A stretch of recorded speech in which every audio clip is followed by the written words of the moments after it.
Plus de 2 millions de Français sont bénéficiaires de l'aide alimentaire. 51% y ont recours depuis moins d'un an. En cause, la crise sanitaire et économique qui n'a pas épargné Malika. À 39 ans, cette maman de 5 enfants se rend à l'ADA, l'association de distribution alimentaire, tous les 10 jours pour faire son plein de courses. Mon compagnon, il a perdu son travail quand sa maman est décédée. Là, il est au chômage du Covid. Les réunions Pôle emploi, il n'y en a plus en attendant. Donc, il ne peut pas travailler, il attend. Moi, mon CDI, je suis en restauration. Donc, c'est fermé.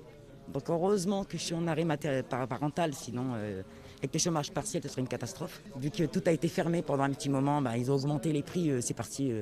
Les coûts, je les payais 8 euros. Maintenant, je les paye 15.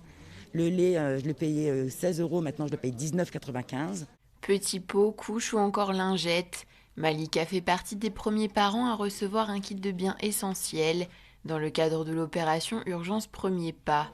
Une distribution qui a eu lieu à l'ADA hier, en présence du secrétaire d'État chargé de l'enfance et des familles, Adrien Taquet. C'est une initiative de l'État avec la fondation Break Poverty, avec l'association du don en nature, avec un certain nombre d'entreprises qui ont donné, qui ont vendu à prix coûtant. L'État a investi 2 millions d'euros sur cette opération pour fournir à 50 000 enfants, au cours des 3 prochains mois, un kit avec les biens, les produits les plus essentiels.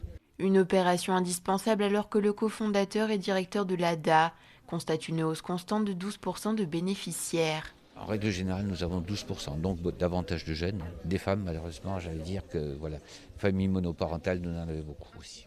Lorsque les personnes âgées seront vaccinées, qui vont nous revenir, et c'est ce qu'on souhaite, face à l'augmentation ici de 12%, je crois qu'on va arriver sur des sommets de chiffres qui seront, il faudra prendre en considération.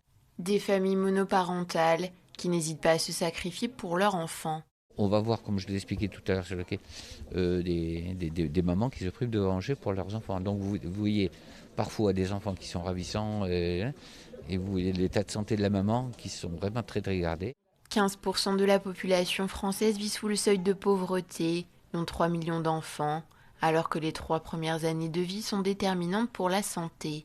L'étude des 1000 jours, en fait, prouve qu'aujourd'hui, une grande partie du développement intellectuel, physique et cognitif de l'enfant se fait pendant les 3 premières années de sa vie. Si cet enfant a été privé dans les 3 premières années de sa vie de ses biens essentiels, et notamment en fait, d'une alimentation équilibrée et d'une hygiène en fait, minimum, eh bien cet enfant va subir du stress, de la fatigue, et tout cela en fait, va retarder son développement cognitif et son développement intellectuel.